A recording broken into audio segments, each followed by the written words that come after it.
Hello and welcome to Bannerlord multiplayer. If you're new here and you want to up your siege skill, you've come to the right place. I've had my arse spanked in public lobbies to bring you this forbidden knowledge, so pay close attention. We'll go through both attacker and defender strategies, but first, the map. Skala Landing is one of the more interesting online siege maps, with all the entry points being fairly close together, along an almost straight front. As always, for new starters, you can hold Alt to see all of the capture points on the map. The only capture point outside of the keep is A, and this will often be the flashpoint for melee combat. All other points are inside of the keep, and will require entry to be forced. So, with that, let's get into the two sides. Attackers. Attackers have a number of ways to enter the fortifications.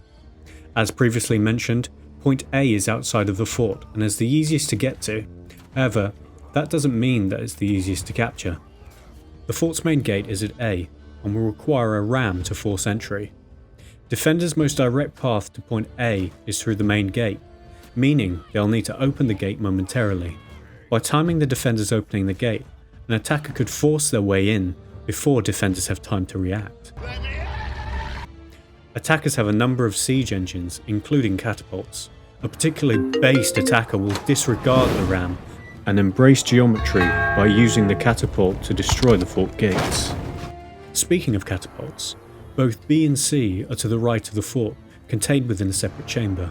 Sure, you could try the beta ladder, but the only real way, and probably the most efficient, is by launching rocks at the wall until it collapses. B is near the entrance to the main fort, and C is on a platform overlooking the courtyard. Hence, taking C will put you on the high ground, take longer for defenders to reach, and there's a bunch of big rocks to throw at people, often resulting in one-shot kills if you land it. To the left of the fort is a high wall, and will require a siege tower, with a long, painful push, getting pin-cushioned along the way. The only real relief is a shield bearer to block the arrows by standing in front of the person pushing the tower. This will lead to E, and the high ground of the main fort courtyard. Ladders, for all the sneaky people out there. Ladders are a good solution, with two ladders at the front of A, leading to the top of the gatehouse at point D, and allowing for a brutal archer massacre if they're caught surprised. Now you've got F, and the main objective G. Turn the tables on defenders by getting into a position that overlooks their spawn and pelting them with arrows as they try to leave. If you're running low on magic stars, you can capture F, but otherwise F should only be used as a staging post to disrupt defenders from getting to G. You didn't think that was it for the attacker segment, did you? You didn't think I could leave out the most powerful strat in the game, did you? That's right.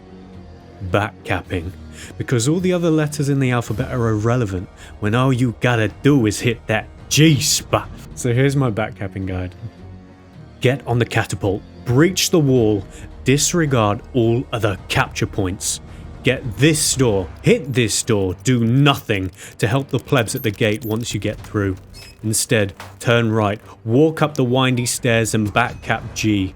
Now, hide, I mean tactically obscure yourself. Whilst you hold G, your tickets will not go down. No doubt a contingent of hall monitors will be dispatched to your location. Let them cap it. Let them leave. Now cap it again. By constantly capping this, you will ensure the battle meter doesn't go down. You will distract more and more defenders as they go to see why the issue hasn't been resolved, and your testosterone levels will spike. Yes, there will be detractors, but if Tale Worlds didn't want this, then why did they make so many hiding places? Defenders. Now that you know how to attack, you should know how to defend, right? Rain arrows down whilst at the gatehouse and defending E. Don't forget to close the gate. Hold Alt to see whether points are being captured, and fill the breach when the wall gets destroyed. If you're able to destroy all the siege engines, the attacker's chance of success plummets. Use rocks, use catapults, you can even try hitting them, although this may be a waste of time. Speaking of siege weapons, for anyone that can actually figure out how to use it, there's a ballista at the gatehouse at point D and at the tower at point F overlooking the courtyard, which can be used to pick off those trying to make their way into the fort. Switch things up, become the attacker, destroy the attacker's catapults and prevent them from breaching the fort, use the catapults to destroy their own siege engines, and the most effective tactic of all, praying that over 50% of the attackers are archers. Now you know how to attack and defend at Skala Landing. I'll see you on the... I'll see you in the bedroom. Oh, kill me.